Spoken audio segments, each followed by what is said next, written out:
Hi, it's Alexia here from Anchor Within with Alexia, and I'm just over here on the floor in my boyfriend's office and thought that I needed to talk about something and share something that I feel could be of value to so many women. And it really comes from very personal experience. It's vulnerable to share, but that's the purpose of this channel and the work that I do, and even the workshops that I lead for women, is to lead from a place of lived experience and relatability. And so, without further ado, today we're going to be talking about how I lived my life, majority of my life, people pleasing, and what that actually cost me in terms of my relationships, how I showed up at work, how I showed up with family, but mostly how I showed up for myself. And this is going to be something that I dive right into. And I'm going to talk about what I learned on that journey of people pleasing, how I started to recognize where that wound of needing to people please really came from, and how I've been overcoming it in my life. So if you're interested in learning more about people pleasing, or it's something that you can relate to, then keep on watching. So you probably see my dog Nash in the corner, but that's okay. He's going to be part of the chat today. And I just like to sit on the floor because it makes me feel grounded. So here we are. People pleasing. What is people pleasing? What does that mean? What is the actual definition of what it means to people please? Well, in my opinion, it is this innate need. It's like a coping mechanism that you have to seek the approval and acceptance of others, even if it comes at the cost of abandoning yourself, of not speaking up for something that's important to you, for not honoring your own needs. It's all about living for the acceptance and approval of other people rather than the acceptance and approval of yourself. And where this got developed in my life, for me, was very early on, actually. Really, really early on, if I look back in retrospect. And it's because growing up, I saw a lot of the women in my life, including my mom and my grandmother, who are amazing human beings, but definitely led their life from this place of people pleasing, because they were really afraid to confront and rock the boat and to just be very truthful about who they really are and what their needs were. I don't even think that my grandmother and my mom knew what their actual needs were for majority of their life. And my mom, it's something that I know she's healing today and working on. But yeah, I really grew up seeing the women in my life putting everybody else ahead of themselves. I saw them always being the good girl and kind and nice. And I really quickly and early on learned that that's how women should be. And that's how I should be as the oldest daughter, as the oldest granddaughter, is that I had to be always nice. I had to be liked. I had to please other people in order to be accepted. And I noticed that the more that I was kind and nice and living my life from that way, the more that people would acknowledge that about me. And so there was this whole other part of me when I was younger and growing up into my teens, which was, the shadow part of me, which is now in this world of inner work, we talk about shadow work, which is the suppressed part, the repressed part. The repressed part of me was the girl that felt like she couldn't actually speak what her needs were. I always had to pretend that I was good, that everything was okay, because I wanted to please other people. I wanted to look like I was okay. But inside, I was somebody who dealt with a lot of chronic anxiety. I was scared about many things. If I had anger, I feel like I couldn't really show it. If I was really devastated or upset, I feel like I couldn't fully show it. And how this showed up for me was just bypassing my own emotions and needs. And now I know why for so long in my life I dealt with anxiety. It's because I was not really in tune with what my body was actually trying to tell me and what it needed. And so it was trying to communicate with me in the best way it knew how. And yeah, it's really interesting just how deep this goes. But on the surface, people pleasing looks like it is a very kind thing to do, right? And I used to think that about myself for a long time, is that like, I'm a genuinely nice person. I'm a good person. But looking back, was I? Is it a good person to ignore my own needs, or to not express what my needs are, or to abandon myself, or to not use my voice, or to not speak up for things that matter because it might upset somebody else? I thought that I was doing a service to other people, but really I was doing a big disservice to myself because I wasn't being fully authentic, and I wasn't fully able to accept all parts of me and be all parts of me, especially in my relationships with men. And because I could go really deep into this and talk about this for a very long time, I think for the purpose of today's video, I'm going to specifically talk about my experience of people pleasing in relationships, in romantic relationships, because so much of that has changed in the current relationship that I'm in today.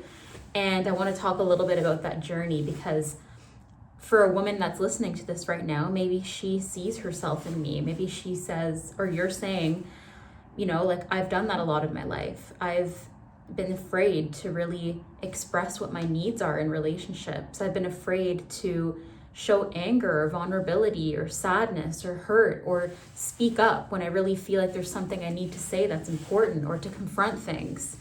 And what I can say is that it is 100% possible to still be a good person, a kind person, and to stand up for yourself, to advocate for your needs, and to know what you deserve. And so I'm living proof of that, and I'm going to talk about why.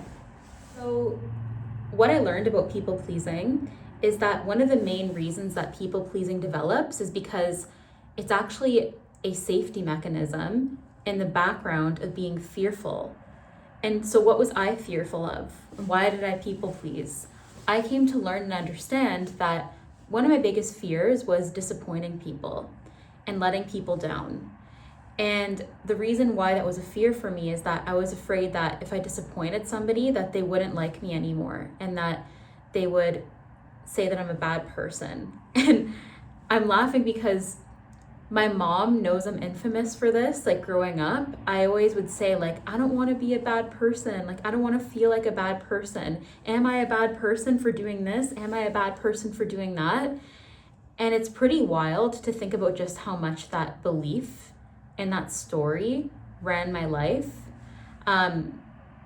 It's wild because I used to actually think I was a bad person for just speaking my truth.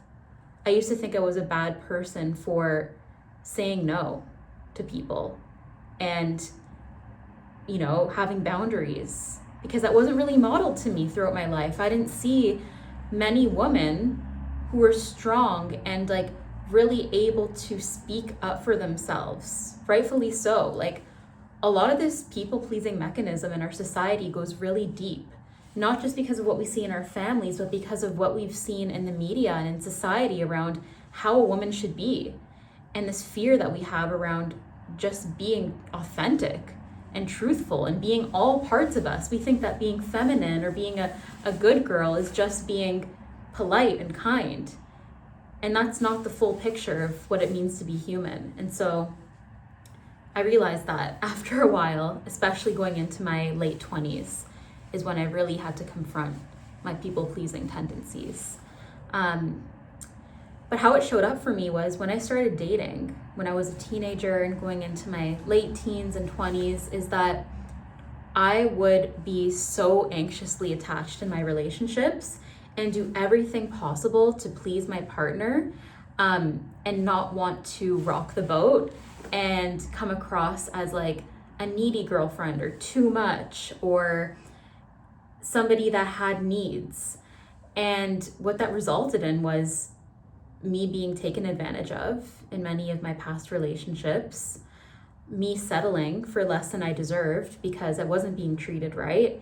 And I was so scared to lose that person and to feel like I would be alone that I would put up with things that now I wouldn't even put up with in a day. And because I was so attached to this people-pleasing way of behaving and acting, I just couldn't find myself being able to express what my needs truly were in my relationships. But all of that started to change when I really started to delve into inner work and personal development and mindset and growth, which has been like 10 years in the making. But it really, really hit me after a former relationship that I had that was 4.5 years long. And I walked away from that relationship because I started to recognize that I wasn't being fully chosen, that I was really begging and like pushing for something to happen, something more to happen, when that person just really didn't want to take the next steps. And so I was holding on and hanging on and trying to be better, do better, and thought that maybe if I was, this way, that he would like me more. And truth is that I learned that if a man really wants to make it work with you, it'll be known. You shouldn't have to guess or doubt. I know that now from my current relationship, but I didn't know that then. So once I left that relationship, I went into like such a healing journey, one of the biggest ones I've ever been on. And so for 2 years, I learned how to be by myself. Truly, like I didn't really date for those 2 years. I spent a lot of time alone and getting to know myself deeply. I took myself on dates. I did experiences that pushed me out of my comfort zone. And I started to find my own voice. I started to recognize what my values were and what values I wanted to bring into future relationships. And I also started to list out what my non-negotiables were. And this is a big thing that I teach in my workshops, is understanding values, non-negotiables, and priorities in relationships, because when you lead your life from this place, you actually know what your needs are. And so in doing all of this work and understanding myself deeply, I started to recognize that parts of myself that I suppressed for so long, which was my ability to communicate and speak up and confront certain things and being open-minded, are things that I absolutely love about myself. And when I determined like the kind of man and partner that I truly want, I wrote all of that down. I wrote down the traits. I wrote down what's important to me, what I value, and things that I wasn't willing to settle for. And I started to not feel guilty and bad about that. I started to show up in my relationships with boundaries.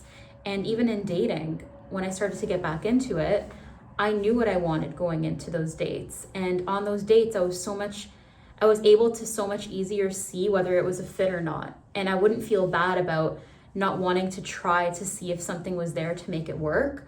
I could see right away if it was a match, and if it wasn't for me, I would say thank you so much. It was really great getting to know you, but I'm gonna keep moving forward. And I used to feel bad about that in the past. I used to give people the benefit of the doubt. I used to make excuses. None of that anymore. And I truly believe that in doing this inner work and dismantling where this deep people-pleasing, coping mechanism came from, I was actually able to call in the relationship that I have now, which is truly a relationship that I couldn't even have imagined going through all those years I did when I didn't really know myself and I was abandoning myself and my needs. Now in this relationship, I'm not afraid to speak my truth, ask for what I need. We have open conversations about everything. I never have to feel scared or doubtful about anything that I bring to the table. And that's because I've created safety within myself. And I know that my needs, my voice, all of that is important. And so this is what I teach a lot of the women in my workshops that come to Anchor Within, is that I want them to be able to feel so anchored in who they are on the inside that they can show up differently and empowered in their relationships, in their life, and in every area, really. And so I thank that part of myself that was a people pleaser for so many years, because she was just really doing the best she could with what she knew. And now I know I had to go through some of those things to learn the lessons that I did. And those parts of me who are people pleasing still do live within me, and they come out in many instances. But now that I'm aware, I'm able to see it that much sooner and understand, like, oh, there's the people pleasing Alexia coming out again, and like, why is this coming up? Like, what do I need to adjust?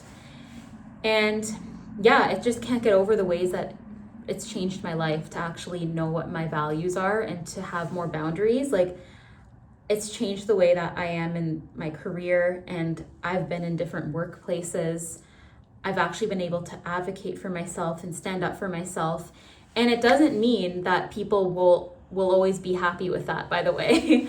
I've actually had to face a lot of challenging situations since not people pleasing anymore, with people being disappointed in me, people not agreeing with me, people even not liking me. And that was my biggest fear before. But now that I've come to this place in myself where I've become more whole and complete and safe within who I am and okay with all of myself, I'm actually okay with not being liked by everybody, letting people down, and disappointing people if that means I'm honoring my full truth and who I really am. And so I will talk a lot more on this channel about boundaries, about understanding what your values are, and all these things that I covered today. But I just wanted to share a little bit about my story with people pleasing and what it cost me. And if you resonate or can relate at all, I'd love to hear from you in the comments. And I hope that you enjoy this conversation today and maybe saw yourself in this in some sort of way. And just know that you're not alone on this journey of healing, personal growth, and inner work and discovery. It is one of the most beautiful and rewarding and challenging journeys you could ever go on, but it pays off because the relationship you have with yourself and others is worth it times a million in the end. So thank you so much for watching, and I hope to see you again soon. Bye.